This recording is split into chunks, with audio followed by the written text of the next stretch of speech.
Bonjour à tous, je vous retrouve pour vous faire la présentation cette fois-ci du bestiaire du chaman de Mayatol à la rencontre de votre animal totem qui vient juste de paraître aux éditions Larousse. Il a enfin été traduit en français.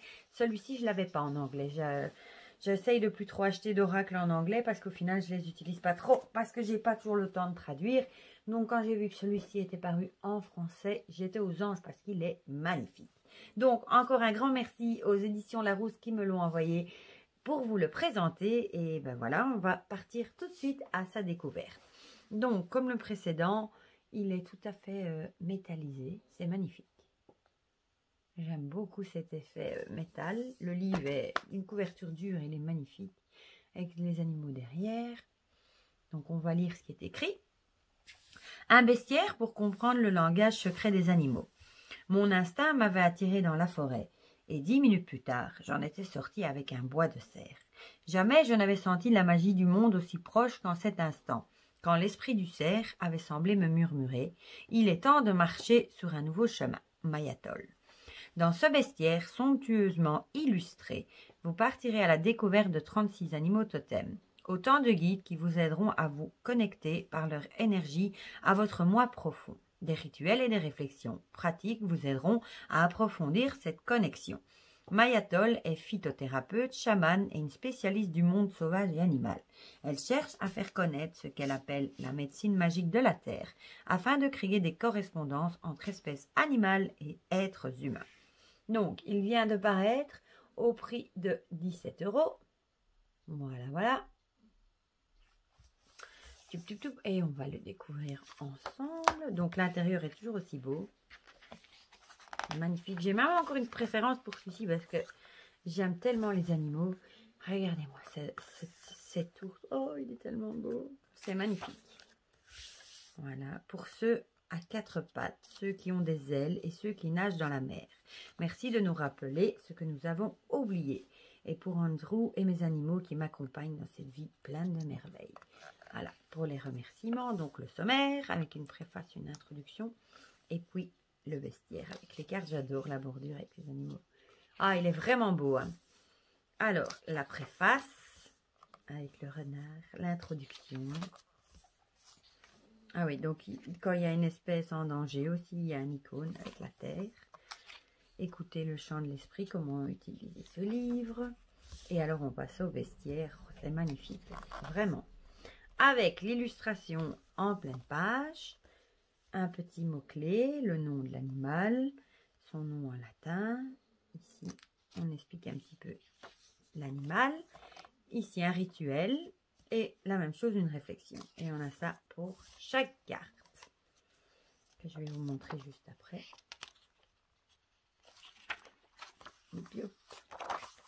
Alors, comment travailler avec le bestiaire? La même chose, tirer une carte. De manière la plus simple, en 2 cartes le croisement, faire appel à un guide, les sources et les ressources, là les remerciements, une petite pub pour l'herbier que je vous ai présenté juste avant, ici une petite photo de Mayatol avec son chien, et alors comme pour l'autre, les cartes sont présentées ici dedans, dans la petite enveloppe. Je vais réussir à tout sortir. Oui, voilà. Donc, je vais de nouveau mettre pause pour les détacher. Ce sera plus facile. Donc, pour ceux qui ont vu la vidéo sur l'herbier, les cartes, c'est exactement les mêmes. Par rapport à un tarot classique, voilà la taille. Par rapport au radiant, par exemple, c'est exactement pareil. Et le dos, magnifique. Même chose, c'est des cartons. Moi, je vous conseillerais aussi, comme pour, si vous n'avez pas vu la vidéo précédente, je vous montre, j'ai plastifié la version anglaise. Et là, sérieusement, c'est du solide, quoi. Il n'y a pas photo. Moi, je vous conseillerais de les plastifier pour être sûr de les garder longtemps. Surtout que les images sont magnifiques. Donc, voilà, on va découvrir ces magnifiques illustrations. La vache et le taureau, toujours avec un mot-clé et le numéro de page en dessous. Rainette crucifère avec des petits têtards, j'adore. Castor du Canada. Chevêche d'Athéna. Ah, elles sont vraiment belles, hein, les cartes. Cygne chanteur. araignée jaune et noire, saumon rouge, le monarque, papillon monarque, chouette effraie avec le cœur et les bougies, est vraiment magnifique. La citelle, magnifique, hibou petit duc, waouh, sublime. Aigle pêcheur, moufette tachetée, on dirait qu'elle fait le poirier. Loutre de rivière, magnifique. Le chat tigré avec la croix d'encre et la déesse sans doute basse-tête, magnifique. L'ours noir, alors celle-ci c'est celle qu'on a au tout début du livre, mais qu'est-ce qu'elle est belle. Waouh, avec les faces lunaires. Le loup gris, sauterelle, la souris grise, magnifique. Moi qui adore les souris, les rats, magnifique. Oh, adorable. 5 pantalines, magnifique aussi. Ah, et il y a aux 4 coins un autre animal. Être humain, c'est pas toujours ma carte préférée, mais bon. Cerf de Virginie. Ah, celle-là, serpent ratier noir. Je suis pas très serpent, mais celle-ci avec les couleurs, franchement, est magnifique. Waouh! Grand corbeau, magnifique. L'orque, un animal que j'adore. Et qui est tellement mieux en liberté que dans ces stupides parcs aquatiques. Bon, ça, c'est encore un autre sujet. L'éléphant d'Asie, magnifique aussi. Le grand pic. Roselin familier. Ah, voilà le coucou qui sonne. La tortue verte, elle est magnifique aussi. L'abeille, magnifique. L'huître de Virginie. Tortue grecque, magnifique. Waouh. Ah, il est vraiment beau, hein, celui-là. Le lombric qui forme... c'est la triquetra, non? Je ne sais plus comment on appelle ce symbole. Celte, il me semble. Le renard roux, magnifique. Le cheval. Acrion, porte-coupe. Et grillon, magnifique, j'adore. Waouh! Sublime. Eh bien, on va tirer une carte, comme ça, on lira le message dans le livre. Et ça vous donnera une petite idée des messages qu'on peut y trouver, des réflexions, donc. On va voir si on a quelqu'un qui veut venir nous parler. Ou si on va devoir aller le chercher.